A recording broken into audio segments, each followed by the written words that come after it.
Bueno, chicos, hemos visto qué es una función y cuáles son las funciones que se llaman elementales. Las funciones elementales son como las funciones raíz. A partir de ellas se van a hacer todas las demás. ¿Cómo se van a hacer todas las demás? Sumándolas, restándolas, multiplicándolas, dividiéndolas y haciendo una operación que se llama composición de funciones, que es realmente lo que os choca un poco más a este nivel. Entonces vamos a empezar con la suma y la resta y vamos a ver cómo afecta esto a los dominios. Porque os acordáis que para estudiar el dominio de las funciones teníamos que ser muy cuidadosos, ver dónde se anulaba un denominador o ver dónde el logaritmo tenía una asíntota, etcétera, ¿no? Bueno, pues si tú sumas dos funciones, el dominio está restringido a esas dos funciones. A lo mejor una de ellas tiene un problema que la otra no, pero hay que considerarlo porque una tiene un problema ahí, ¿no? Entonces, bueno, pues vamos a ver cómo se define la suma de dos funciones. Pues, ¿qué creéis? Se expresa matemáticamente como la suma de dos funciones es una nueva función. ¿Y cómo se calcula la nueva función? Pues evaluando la primera y evaluando la segunda, lógicamente, ¿no? Es lógico. Entonces, por ejemplo,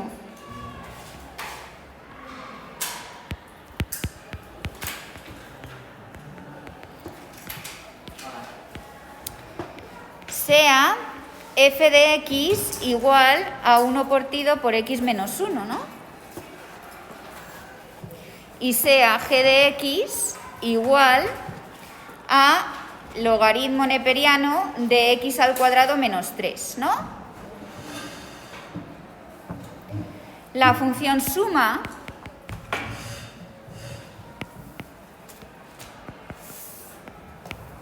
que es una nueva función, es, pues lógicamente, x menos 1 más el logaritmo neperiano de x al cuadrado menos 3. Bueno, vamos a ver cómo se relacionan los dominios. El dominio de f de x está claro quién es. Son los reales menos el 1. Porque el 1 anula el denominador. El dominio de g de x son todos los números que sean distintos. A ver, vamos a ver cómo pensamos esto. Aquí el problema lo tenemos que calcular, El problema es que el logaritmo neperiano no está definido ni en 0 ni en los negativos. Así que tenemos que hacer la tabla, ¿no?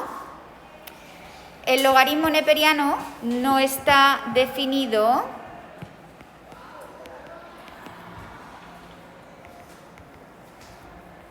en menos infinito 0, con lo cual tenemos que calcular cuando x al cuadrado menos 3 es mayor estricto que 0, ¿no? ¿Os acordáis? Cogemos la tabla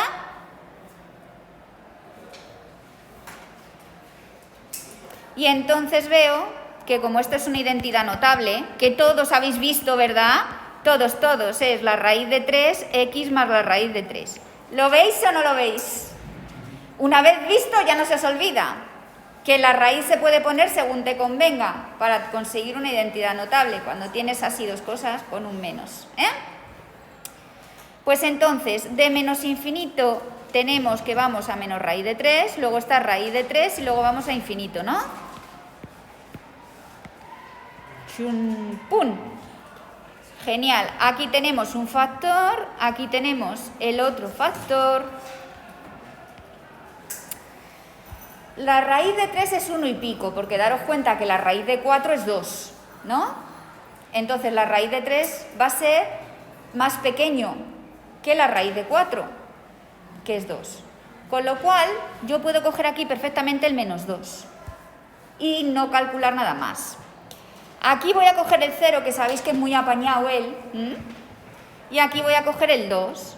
Bueno, como os acabo de decir, si evalúo menos 2 menos la raíz de 3, por lo que obtengo es algo negativo, ¿no? Porque los dos son negativos. Sin embargo, si evalúo menos 2 más la raíz de 3, como el menos 2 es más grande que la raíz de 3, pues me da negativo también. ¿A que sí? Si no, cogéis la calcu. ¿Y menos por menos? Más. 2 es más grande que la raíz de 3, con lo cual este es positivo y este también, porque está todo evaluado positivo. Y el que no te va a valer es este, porque este es negativo y este es positivo y tal. Que lo hemos hecho 100 veces. Entonces el dominio de g de x, ¿no?, es menos infinito menos la raíz de 3 abierto, porque en la raíz de 3 justo se hace 0. Unión la raíz de 3 infinito, ¿verdad?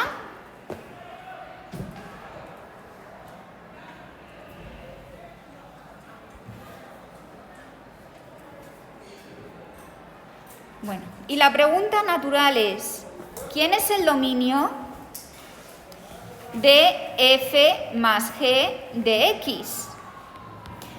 Pues como os he dicho, f tiene que estar bien definida para f más g. F tiene que estar bien definida, pero también tiene que estar bien definida la g. Y g tiene que estar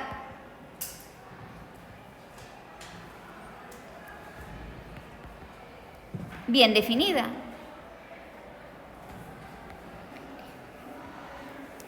¿Os acordáis lo que era la i en términos de conjuntos? De intervalos. ¿Qué ocurría cuando una cosa se tenía que dar a la vez que la otra? ¿Eso cómo decíamos que se representaba? La intersección de dos conjuntos.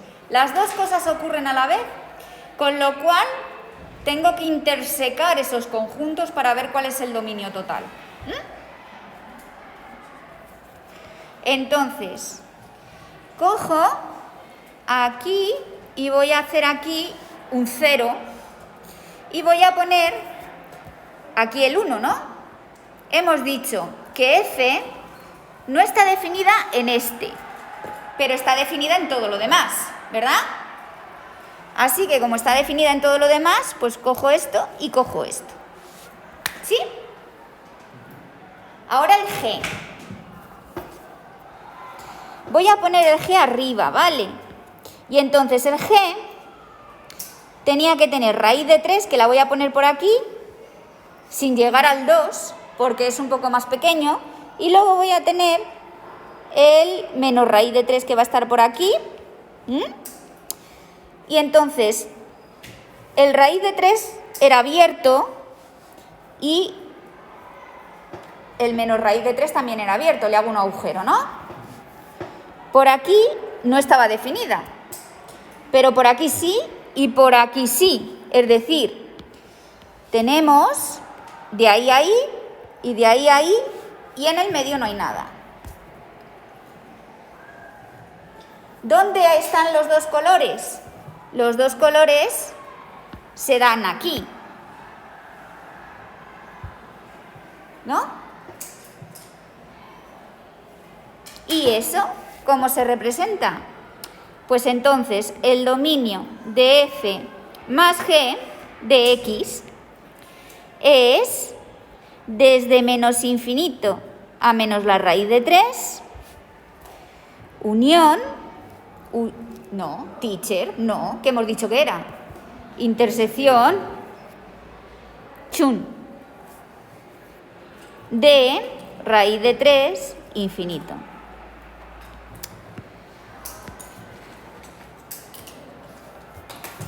¿Vale?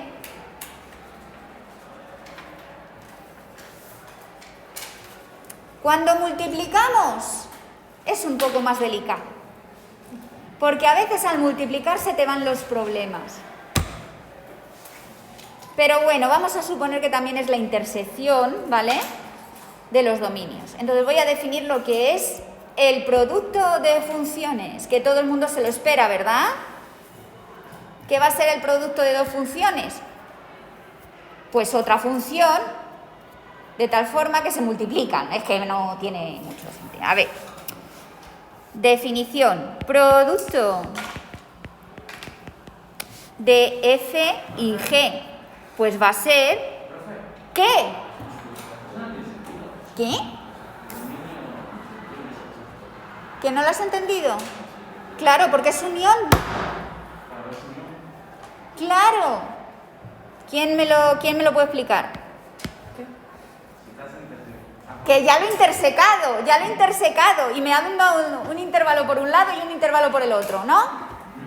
Que se me ha ido la pelota. Muy bien, Juan, gracias por el grito.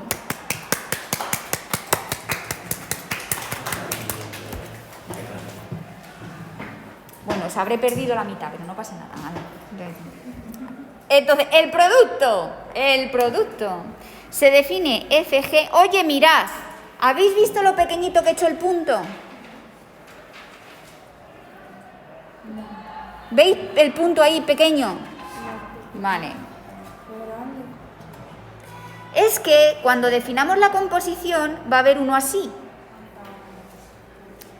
Y el que me los confunda, ya no le pongo un 0 porque hemos acabado el curso con las notas, pero si tiene conciencia, le persigo por la noche en sueños. Pero ese no está coloreado, ¿no? No. Os iba a decir, os suspendo, pero no puedo hacerlo. Así que hago otra cosa peor, que es perseguiros. Entonces, ¿cómo se define esto? Pues ¿cómo se va a definir? Haces y evalúas en la primera y luego evalúas en la segunda, ¿no? Pues voy a poneros un ejemplo.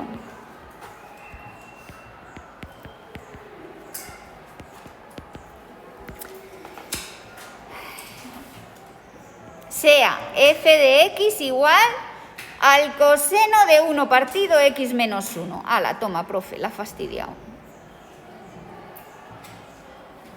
He fastidiado el coseno, que está siempre bien definida. Pues no, ya no la tienes. Ala.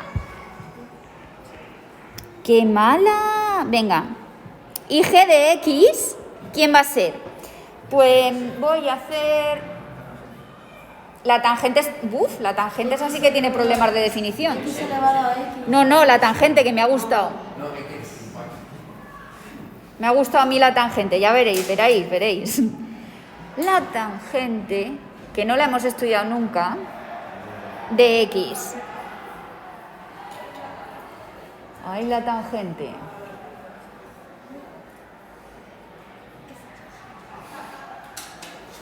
Pues ¿qué va a ser? Uno por el otro.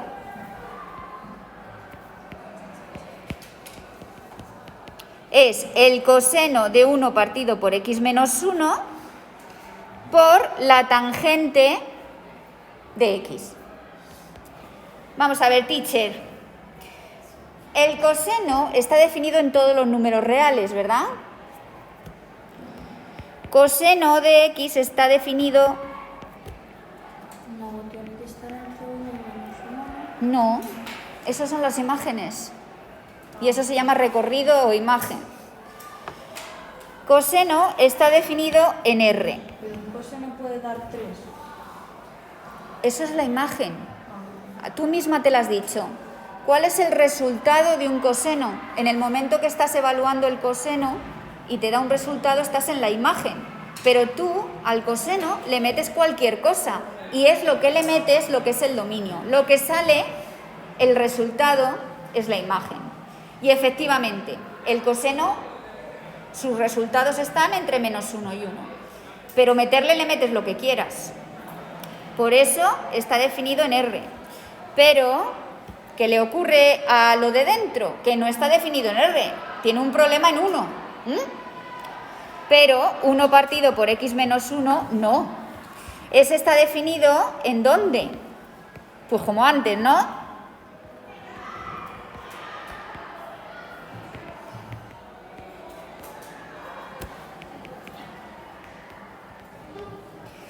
¿Y qué pasa? Que si uno está definido en todo R, pero le metes una cosa que no, pues ¿qué te va a dar como dominio? Lo más pequeño, ¿no? Entonces, el cos de 1 partido por x menos 1 es R menos 1. Fijaros, aquí lo que he hecho ya es una composición enmascarada. ¿Sabéis lo que quiero decir? No, ¿verdad? Composición enmascarada es que yo cojo el coseno y lo evalúo en otra función. Eso es lo que hace la operación composición que vamos a ver después. Tú tienes dos funciones, coseno y 1 partido de 1 menos x o x menos 1, ¿no? Pues si evalúas el coseno en la nueva función, lo que estás haciendo es componer, que es la operación que os voy a definir formalmente luego, ¿vale? Bueno, pues aquí está que es r menos 1. ¿Pero la tangente qué? La tangente es el seno de x partido por el coseno de x. Y como es una fracción, tenemos que ver dónde se anula el denominador. No está definida cuando coseno de x es igual a 0. Claro, pero el coseno de x igual a 0 ocurre en varios sitios. Aquí tenemos una circunferencia un poco churro. ¿Y dónde ocurre que el coseno es 0? Aquí, que es pi medios. ¿Y dónde ocurre que el coseno es 0? Aquí, que es 3 pi medios, o también menos pi medios. ¿No? ¿Vale? Genial. ¿Y las vueltas qué? Será pi medio más 2 pi k y menos pi medio más 2 pi k. O sea, que hay que darle las vueltas. Es decir, que tenemos infinitos puntos donde la tangente no está definida. Tócate en los pies. Interesantísimo. ¿A que sí?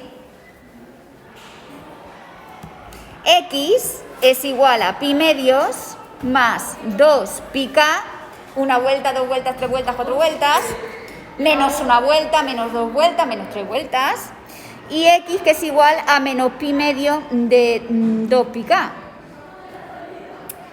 A ver, profe, ¿cómo se ve esto? Bueno, pues es que la tangente es chula que no te imaginas. Ya está, si lo escribo así, está incluido ahí. Y si pongo 3 pi medios es lo mismo que menos. Más 2 pi k. Pero es que no me interesa hacerlo así porque se ve más bonita si no lo hago así.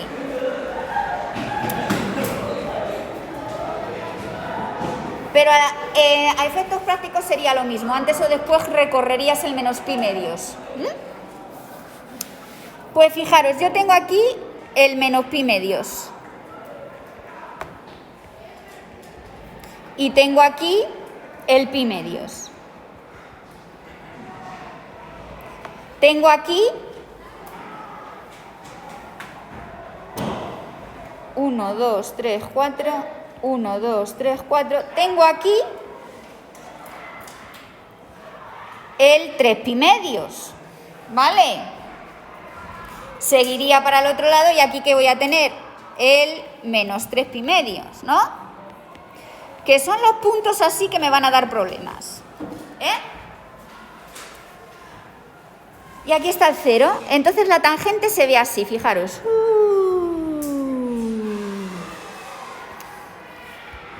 A ver, ¿cómo se llamaba x igual a pi medios entonces? ¿Qué le pasa a la tangente cuando se acerca a menos pi medios? ¿Qué es lo que tiene? Una asíntota. ¿Y qué le pasa en x igual a pi medios? Otra asíntota. ¿Y qué le pasa en 3 pi medios? Una asíntota. ¿Qué le pasa en menos...? Que tiene infinitas asíntotas, jope. Y entonces, ¿aquí qué pasa? Pues que se repite. Que molan esto de las funciones trigonométricas un montón. ¿Y aquí qué pasa? Pues que se repite. Y podríamos seguir repitiendo hasta el infinito. Claramente. Quizá me hubiera tenido que parar un poquito más en la tangente. Aparte que la tangente no es periódica de periodo 2pi, como el coseno. Se repite cada pi. Es más pequeño el periodo. Pero bueno, ya que sabemos los problemas de la tangente, que los hemos calculado todos muy bien, lo que vamos a ver ahora es la intersección de los dos conjuntos, ¿no? ¿Y por qué va para allá y no para allá? Una buena pregunta, porque eso se calcula por la segunda derivada y se llama curvatura. Y todavía no hemos visto la primera derivada como para llegar a la segunda, ¿vale? Esa es la curvatura. Luego hay una función que se llama la cotangente, que también la conocemos, que va al revés. ¿Vale? Es decir, cambia la curvatura, pero eso es otra historia. De momento vamos a pensar en los dominios, que es lo que me interesa. Entonces, ¿cómo escribo todos esos intervalos, profe? A ver, pues primero escribo uno, ¿no?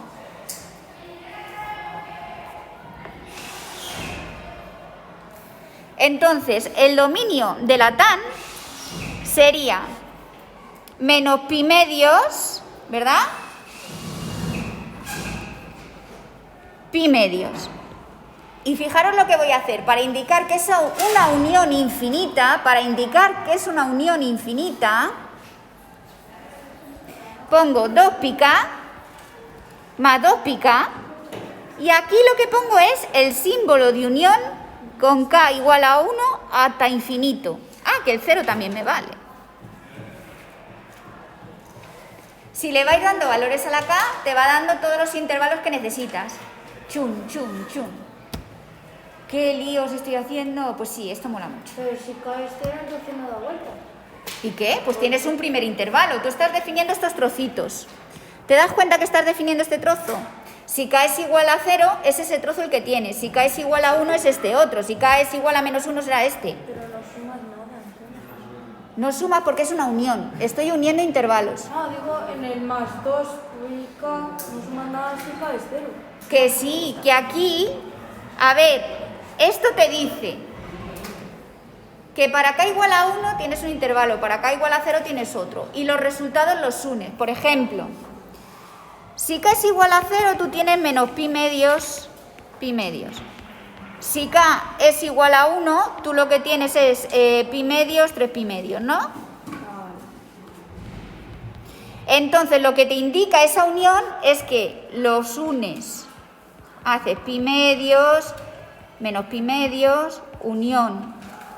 Pi medios, 3 pi medios, y aquí habría otra unión. Y aquí menos 3 pi medios, menos pi medios, y aquí otra unión. Es decir, como no lo puedes escribir infinitamente, te inventas este símbolo. Porque hay infinitos intervalos donde está bien definido. ¿No? Qué raro, sí, qué raro. Pues vale, sí, lo acepto. Y en general, para que os evitéis este tipo de cosas, os dicen el dominio en un intervalo chiquitito, donde no tenéis que considerar las vueltas. Pero bueno, ahora que tenemos esto, pi medios, ¿qué valor tiene? Tiene valor como 3, 14, 15 partido de 2, pues un poco más de 1, ¿no? ¿Estoy de acuerdo?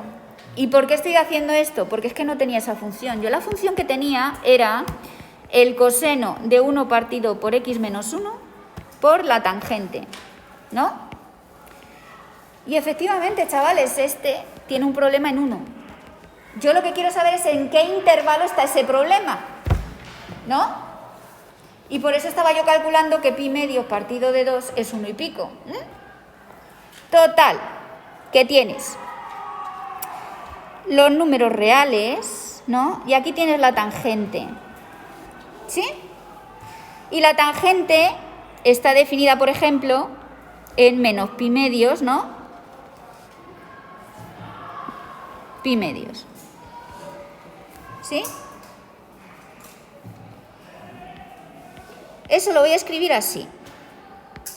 Aquí agujero y aquí agujero. Y luego aquí voy a hacer otro agujero en 3 pi medios, ¿no? Y voy a hacer otro agujero pues en pi medio más 4 pi, por lo que sea, ¿no? Y luego aquí voy a hacer otro agujero, ¿no? En menos 3 pi medios. Es que no voy a empezar a calcular. Aquí habrá otro y hay así un montón de agujeros, ¿no? Pero estoy bien definida entre medias, ¿no? Estoy aquí bien, estoy aquí bien, estoy aquí bien. Son los agujeritos esos donde no estoy, ¿verdad? Y el 1, como acabo de decir que el 1 es como 1 y pico, o sea que pi medios es como 1 y pico, va a estar aquí, que es donde no está definida el coseno de 1 partido por x menos 1, ¿no? ¿Lo veis? Que está ahí justo, el 1. Bueno, pues total, que ¿cuál es el dominio de esta función? Va a ser todos los intervalos de la forma, ¿no? Pi medios más 2 pi k con un negativo aquí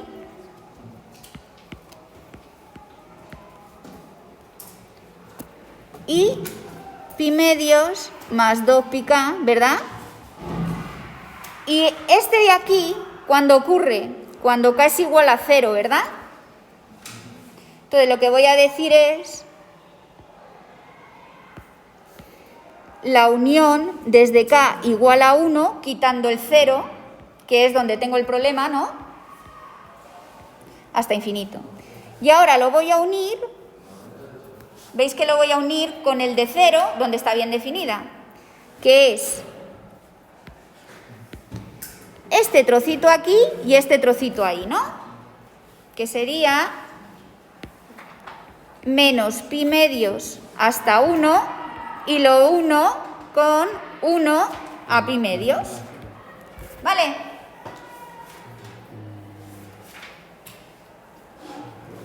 El más difícil todavía es la división. ¿Por qué quitamos el 0?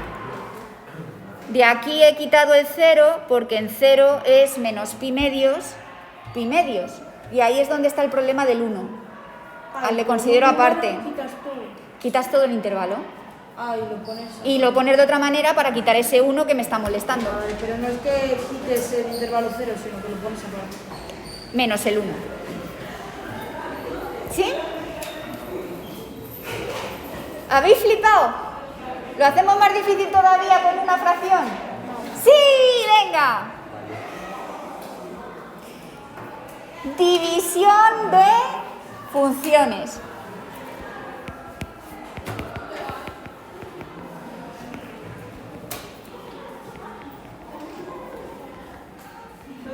A ver, lo de definirlo es fácil. El problema es, si ya tenía problemas con los dominios anteriormente, vete tú a saber qué pasa si se hace 0 abajo, ¿eh? ¡Puf, qué rayada!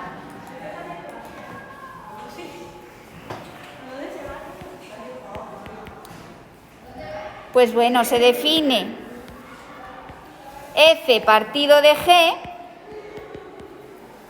como f evaluada en x, g evaluada a x, sí, condicional. El if en inglés ese. Es la tangente. No es la tangente. No, en plan, lo que hicimos antes. Lo que acabamos de hacer con la tangente tendremos que hacerlo en general. Sí, g de x es distinto de 0, que si no, no tiene sentido.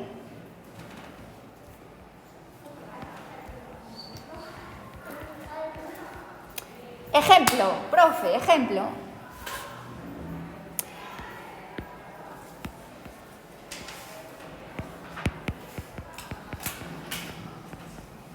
El ejemplo, sí que sé, no me quiero pasar mucho para que no me odiéis. F de x igual al seno de x al cuadrado por pi. Y g de x igual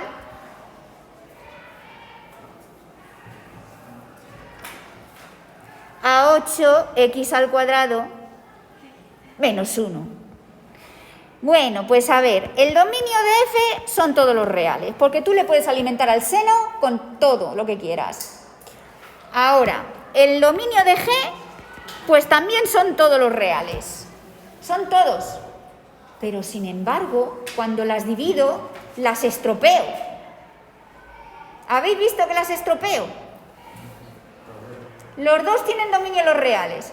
Y ahora voy y las divido y tengo varios problemas. De hecho, tengo dos. Tengo agujeritos. ¿Lo veis? De hecho, dividiéndolas, ¿sabéis qué son esos agujeritos? Van a representar asíntotas. he construido una función con asíntotas, las asíntotas donde se anule el denominador. Vale, pues el dominio de f partido de g es, bueno, vamos a ver, el 8x al cuadrado menos 1 es igual a 0, sí, solamente si x es igual a más menos la raíz de 1/8, ¿no? ¿Lo veis? Pues van a ser los reales menos la raíz de 1/8 menos la raíz de 1/8. Y en la raíz de 1/8 voy a tener una asíntota y en la raíz de menos 1/8 voy a tener otra. O sea que la división estropea cosas. ¡Qué mal! Y ya voy a llegar a lo nuevo, que es lo de componer, que es lo más interesante del mundo. Y que necesitáis entender bien lo que es una composición de funciones, porque en derivadas tenéis una cosa maravillosa que se llama la regla de la cadena. Tú derivas una función y luego derivas lo de dentro. Y eso se llama regla de la cadena, que os la expliqué muy por encima, ¿os acordáis? Composición de funciones es otra operación.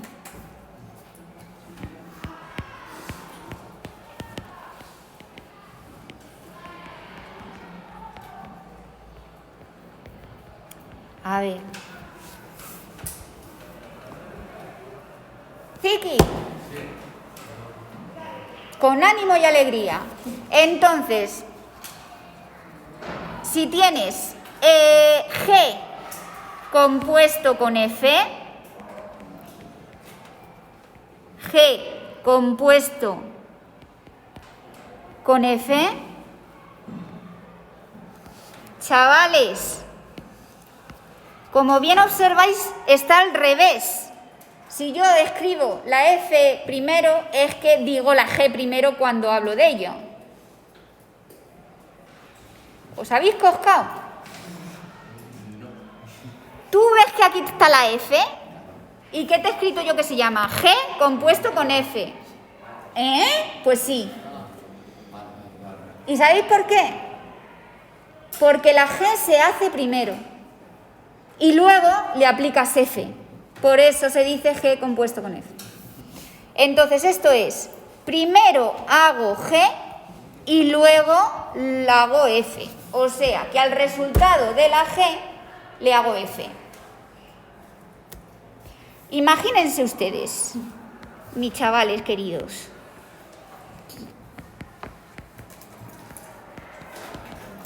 que tenéis f de x igual al coseno de x y tenéis g de x igual a 1 partido de la raíz de x menos 1.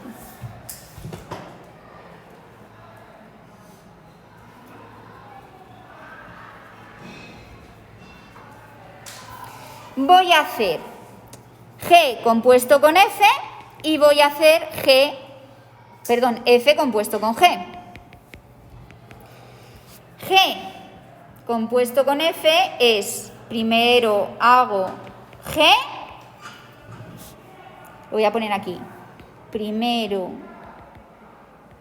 hago g y lo evalúo y evalúo f en ello.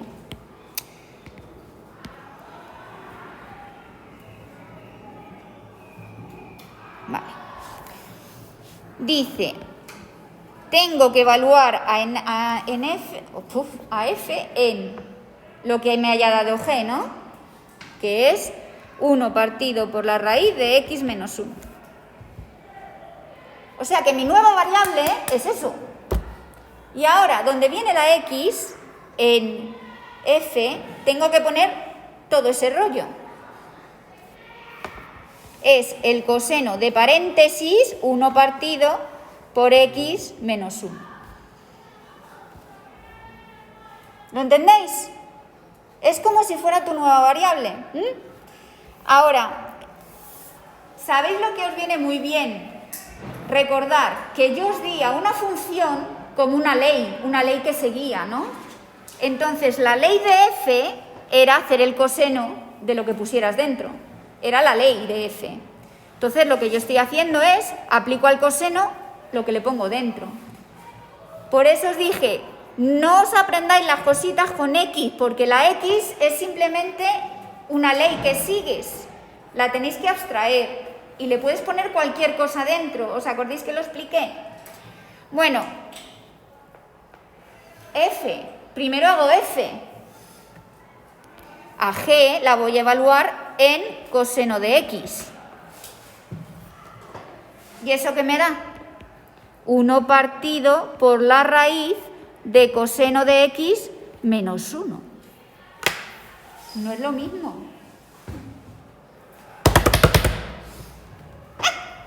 Que no. No es lo mismo. La composición no es conmutativa. No es lo mismo componer por un lado que por el otro. Y tampoco son iguales los dominios. Ajá. Que es algo que os choca. Porque claro, si tú haces f más g, es lo mismo que g más f. Si haces el producto también. Pero esto no. Sus dominios son completamente diferentes. Por ejemplo, el dominio de g compuesto con f es simplemente los reales menos el 1. Ah, no. ¿Por qué no? ¿Alguien me lo dice? Juan, que te das cuenta de las cosas.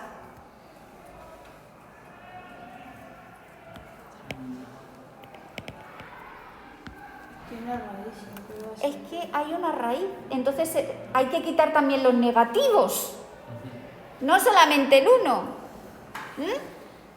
Vale, entonces, la raíz de x menos 1, ¿vale? Tiene que ser la raíz de algo positivo, ¿no? Así que tiene que ser x mayor que 1. Y le pongo mayor y no mayor igual porque me anula el denominador. No puede ser 0 tampoco. Así que el dominio de este son los reales que se llaman, bueno, no, mejor lo pongo bien para que lo entendáis, es 1 infinito, ¿no? Eso es más o menos como estáis familiarizados. Del 1 al infinito me vale. ¿Por qué? Porque el coseno no tiene ningún problema. Entonces, si yo la evalúo en algo bien definido dentro, me vale, ¿no? Es decir, aquí el dominio ha sido igual que el dominio de g, que era 1 partido, ¿no? Bueno, pues sigo. El dominio de f compuesto con g es, a ver, ¿qué me pasa?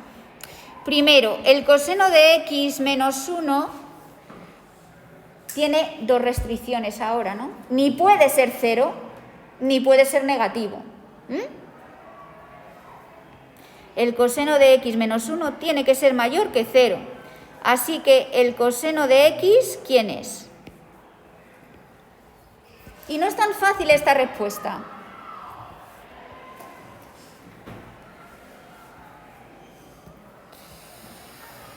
Porque, como veis, bueno, mejor dicho, como ha dicho Clara,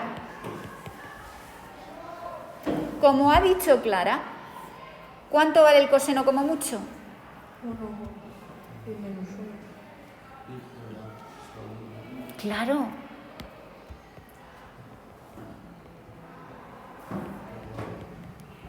Entonces nada es mayor que 0. ¡Nada!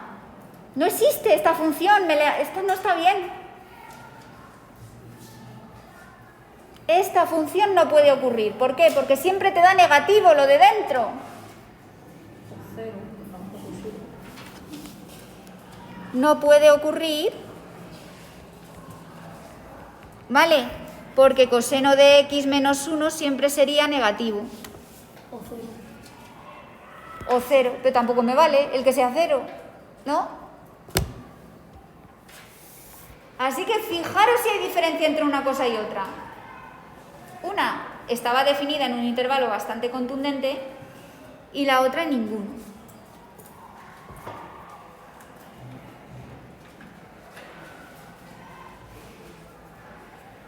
¿Qué tal? Vale, pues vamos a hacer un ejercicio todos. Cogemos f de x igual a x al cuadrado más 3, g de x igual a 1 partido por x a la cuarta menos 1 y h de x igual a la tangente de x. Y vais a calcular. No os preocupéis mucho de los dominios a no ser que se vean bien, ¿vale? Vais a calcular g compuesto con f, f compuesto con g, h compuesto con g, g compuesto con h y h compuesto con g y compuesto con f. Y g compuesto con h compuesto con f. Y, bueno, ya. ¿Cómo se hace esto? Primero hacéis 2 y luego otra.